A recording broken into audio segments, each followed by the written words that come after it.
পদ্মজার মিশ্র অনুভূতি হচ্ছে। পূর্ণা হাসছে, ভ্রু উঁচিয়ে পদ্মজাকে বলল, আপারে, লিখন ভাইয়ার সাথে তোমাকে যা মানাবে, কি সুন্দর করে লিখেছে। পদ্মজার লজ্জায় চোখ তুলতে পারছে না। পূর্ণা বলল, একদম বিয়ের প্রস্তাব দিয়ে দিয়েছে। আল্লাহ! আপা, তুমি কিন্তু বিয়ে করলে লিখন ভাইকেই করবে, আর কিছু বলিস না। পদ্মজা মিনমিনে গলায় বলল। পূর্ণা শুনল না। সে অনবরত কথা বলেই যাচ্ছে। আমার ভাবতেই কি যে খুশি লাগছে আপা। নায়ক লিখন শাহ আমার বোনের প্রেমে হাবুডুবু খাচ্ছে। একদিন বিয়ে হবে। চুপ কর না। এই আপা, লিখন ভাইকে ফেরত চিঠি দিবে না? পদ্মজা চোখ বড় করে তাকালো। অবাক স্বরে বলল, কিভাবে? ঠিকানা কই পাবো? আর আম্মা জানলে? না না। পূর্ণা আর কিছু বলতে পারল না। হেমলতার উপস্থিতি টের পেয়ে চুপ হয়ে গেল। পদ্মজা দ্রুত চিঠিটা ভাঁজ করে বালিশের তলায় রাখলো। ভয়ে বুক ধকপক করছে। মাঘ মাস চলছে, কেটে গেছে 4 মাস। সূক্ষ্ম চেহারা আর হিমশীতল অনুভব নিয়ে পদ্মজা বসে আছে নদীর ঘাটে। গুনে গুনে 3 নম্বর সিঁড়িতে। নাকের ডগায় ম্যাট্রিক পরীক্ষা। দিন রাত পড়তে হচ্ছে। নিয়ম করে প্রতিদিন ভোরে পড়া শেষ করে পদ্মজা। এরপর ঘাটে এসে বসে নিজের অনুভূতিদের সাথে সাক্ষাৎ করার জন্য। কখনো উদাস হয়ে, আবার কখনো লাজুক মুখশ্রী নিয়ে ভাবে কারো কথা। সেই যে চিঠি দিয়ে হারালো, আর তার সাক্ষাৎ মিলল না। কখনো কি মিলবে? তিনি কি আসবে? এক চিঠি প্রতিদিন নিয়ম করে পড়ে পদ্মজা। ধীরে ধীরে অনুভব করে তার মধ্যে আছে অন্য আরেক সত্তা, যে সত্তা প্রতিটি মেয়ের অন্তঃস্থলে গভীরে জেঁকে বসে থাকে ভালোবাসার অনুভূতি নিয়ে। পূর্ণা আসলো শীতের চাদর মুড়ি দিয়ে। 2 দিন আগে তার 8ম শ্রেণীর চূড়ান্ত পরীক্ষা শেষ হয়েছে। হিমেল হাওয়ার হাড় কাঁপানো শীতে পূর্ণা থেমে থেমে কাঁপছে। আপা! পদ্মজা তাকালো, মৃদু হেসে বলল, কি? পরপরই আবার উৎকণ্ঠা নিয়ে বলল, আম্মা আবার অসুস্থ হয়ে পড়েছে? পূর্ণা পদ্মজার পাশ ঘেঁষে বলল, না, আম্মার কিছু হয়নি। পদ্মজা হাফ ছেড়ে বলল, আম্মা সারাদিন সেলাই কাজ করে, একদিকে তাকিয়ে থাকে, এক জায়গায় বসে থাকে। এর জন্যই শরীরে এত অশান্তি, দুর্বল হয়ে পড়েছে। আব্বারে বলিস আম্মারে নিয়ে সদরে যেতে। আমার কথা তো আব্বা শুনবে না। আচ্ছা। দুজন নদীর ওপারে চোখ রাখলো। অতিথি পাখির মেলা সেখানে, রোমাঞ্চকর আকর্ষণ। এত পাখি দেখে মন ভরে গেল। পাখিদের কলাকলিতে এলাকা মুখরিত। এপার থেকে শোনা যাচ্ছে, কোত্থেকে দৌড়ে আসে প্রান্ত। সে 4 মাসে শুদ্ধ ভাষা রপ্ত করে নিয়েছে ভালোভাবে। এসেই বলল, আপারা কি করো? পূর্ণা বলল, পাখি দেখি। আয়, দেখে যা। প্রান্ত দূরে চোখ রাখলো। সকালের ঘন কুয়াশা ধবল চাদরে ঢাকা নদীর ওপার। পাখিদের ভালো করে চোখে ভাসছে না। শীতের দাপটে প্রকৃতির নীরব, তাই পাখির কোলাকুলি শোনা যাচ্ছে দারুণ ভাবে। প্রান্ত বলল, বড় আপা, একটা পাখি ধরে আনি। একদম না, পাখি ধরা ভালো না। অতিথি পাখিদের তো ভুলেও ধরা উচিত না। ওরা আমাদের দেশে অতিথি হয়ে এসেছে। প্রান্ত চুপসে গেল। এরপর মিয়ে যাওয়া গলায় বলল, আচ্ছা ঠিক আছে, তোরা এখানে কি করস? মোর্শেদের কণ্ঠস্বর শুনে 3 জন ফিরে তাকালো। প্রান্ত হাসি মুখে ছুটে এসে বলল, আব্বা, আমি আজ তোমার সাথে মাছ ধরতে যাব।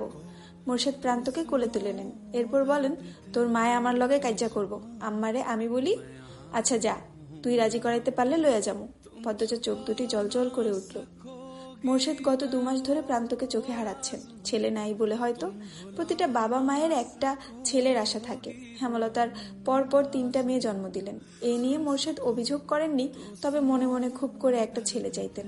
প্রান্তকে যখন প্রথম আনা হলো, মোর্শেদের খুব রাগ হয়, ভিক্ষুকের ছেলে বলে। সময়ের সাথে সাথে প্রান্তকে চোখের সামনে ঝাঁপাতে লাফাতে দেখে ছেলের জন্য মনে রাখা শূন্যস্থানটা নাড়া দিয়ে উঠল।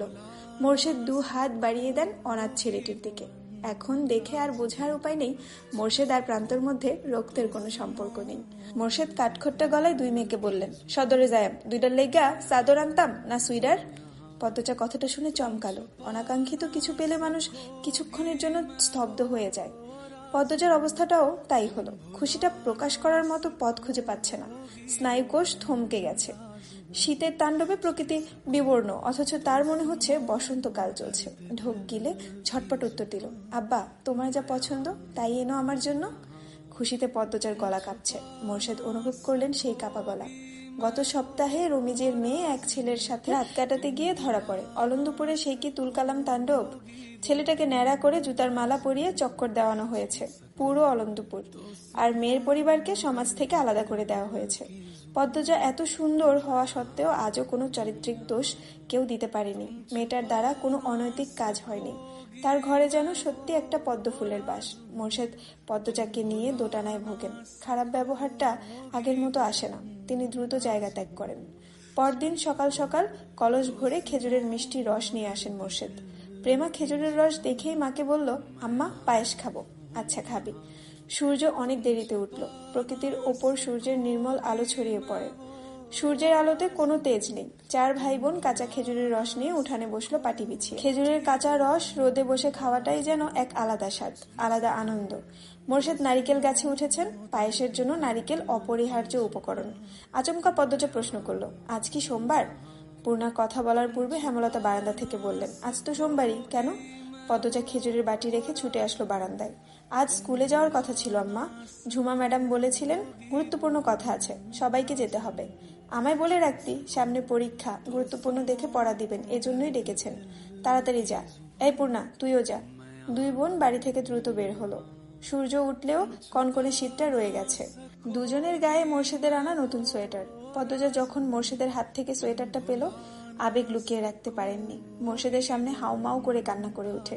মোর্শেদ অপ্রস্তুত হয়ে বাড়ি থেকে বেরিয়ে যান। ফিরেন অনেক রাত্রে। পূর্ণা বলল, আব্বার পছন্দ ভালোই, তাই না আপা? কিসের পছন্দ? সোয়েটারগুলো কি সুন্দর। পদ্মজা হাসলো। সামনের কটি দাঁত ঝিলিক দিল। হাতের ডান পাশে ধান ক্ষেত। ধান গাছের ডগায় থাকা বিন্দু বিন্দু জমে থাকা শিশির রোদের আলোয় ঝিকঝিক করছে।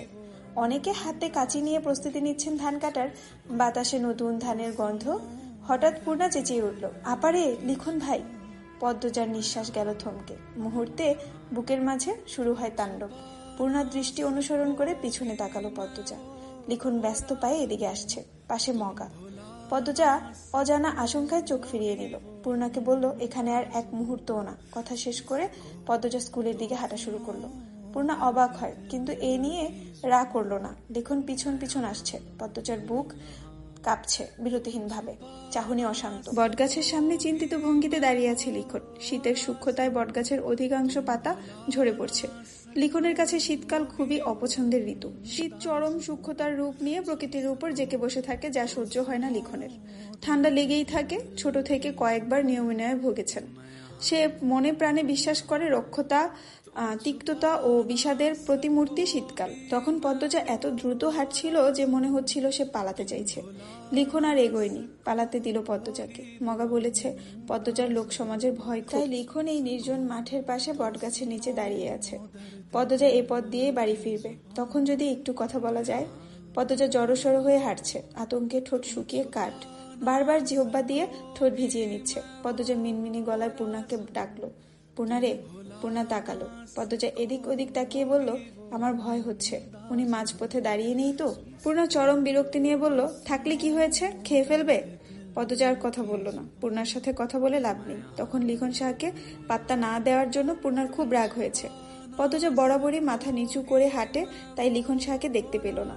পূর্ণা দূর থেকে দেখতে পেল, কিন্তু এইবার আর আগে থেকে বলল না পদ্মজাকে। সে উত্তেজিত হয়ে পড়ে। ভাবে লিখন শাহ যখন আপার সামনে এসে দাঁড়াবে, কি যে হবে। লিখন পদ্মজার দূরত্ব মাত্র কয়েক হাত। তখন পদ্মজা আবিষ্কার করলো লিখনের উপস্থিতি। ওনার ঘোমটা চোখ অবধি টেনে নেয় দ্রুত। ভয়ে লজ্জায় সর্বাঙ্গে কাঁপন ধরে। লিখনের পাশ কাটার সময় পুরুষালী একটি কণ্ঠ ডেকে উঠল, পদ্ম। পদ্মজা দাঁড়াতে চায়নি, তবুও কেন জানি দাঁড়িয়ে গেল। লিখন 2-1 পা এগিয়ে আসলো। পূর্ণা ঠোঁট টিপে সেই দৃশ্য দেখল। লিখন উসখুস করছে, কথা গুলিয়ে ফেলছে। পদ্মজা লিখনকে পিছনে ফেলে সামনের দিকে এগিয়ে গেল। লিখন হতভম্ব হয়ে তাকিয়ে দেখল। পূর্ণা বলল, আমাকে বলুন, আমি বলে দিব। লিখন পকেট থেকে একটা চিঠি বের করলো। এরপর অনুরোধ স্বরে বলল, দয়া করে তোমার বোনকে দিও, আমি কাল বিকেলে ঢাকা চলে যাব। পূর্ণা হাসি মুখে চিঠি নিল। এরপর বলল, আপা আপনার আগের চিঠিটা প্রতিদিন পড়ে। লিখনের ঠোঁট দুটি হেসে উঠল। পূর্ণা দৌড়ে ছুটে গেল পদ্মজার দিকে।